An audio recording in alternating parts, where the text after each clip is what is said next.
Oke teman-teman, kita lanjutkan ya pembahasan kita kali ini, yaitu tata cara worker server untuk join ke dalam cluster ya. Nah, server worker akan melakukan join token ya teman-teman ya. Jadi ingat, pada video sebelumnya kita sudah melakukan inisiasi token ya. Nah, dan harus kita simpan ya, karena token itu akan kita pakai di worker ya untuk join ke cluster ya. Nah, untuk worker bisa join ke token, maka worker itu harus memiliki Docker images-nya ya. Jadi kita harus melakukan Docker pull ya untuk menarik front end atau back end images yang akan kita pakai di worker ya. Jadi teman-teman, pertama kita harus melakukan Docker login ya ke local registry, kemudian melakukan Docker pull atas image yang akan kita ambil gitu ya. Kemudian barulah kita melakukan join token ya. Perintahnya adalah docker swarm join strip token, kemudian string tokennya ya sampai akhir ya.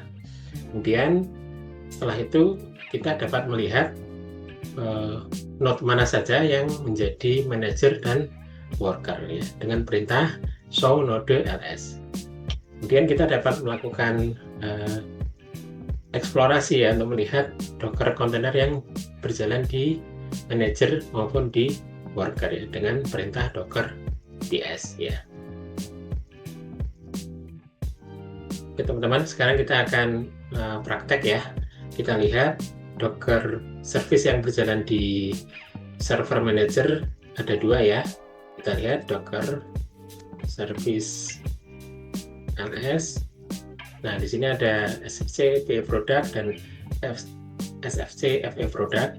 Nah, masing-masing ada 3 replika ya. Nah, rencananya kita akan melakukan join token di server worker ya. Nah, di sini misalnya saya punya satu server lagi yang akan kita lakukan join token, yaitu di server yang ini ya. Oke teman-teman, untuk bergabung ke dalam cluster, maka server worker akan melakukan join token ya. Perintahnya seperti ini ya teman-teman ya. Jadi perintahnya adalah docker swarm join strip token, kemudian kita paste token yang sudah kita simpan. Kemudian kita enter saja ya. Nah, di sini node join swarm sudah berhasil ya.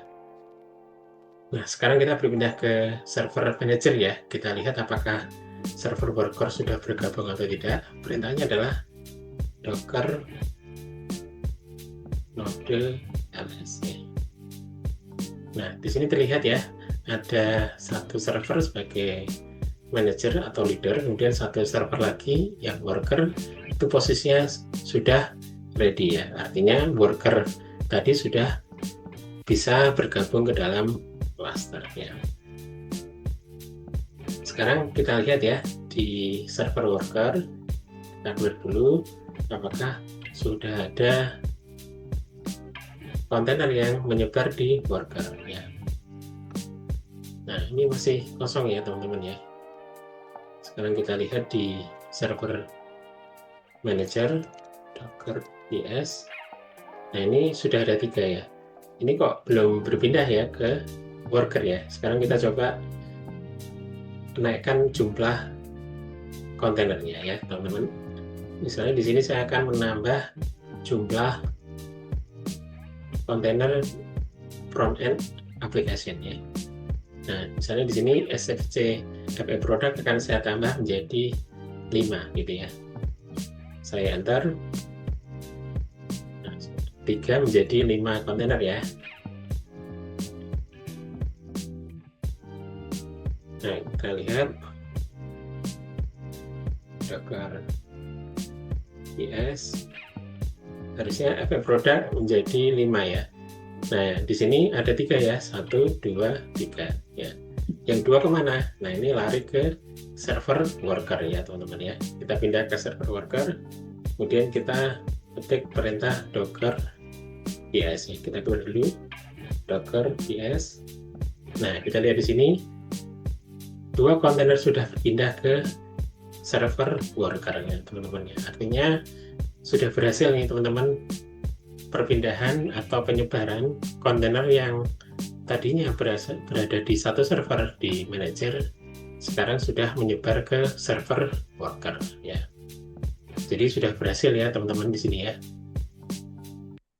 Nah, hal yang sama bisa kita lakukan juga untuk yang backend produk ya. Jadi kita tambah jumlah kontainernya, maka kontainer baru akan tersebar di server worker.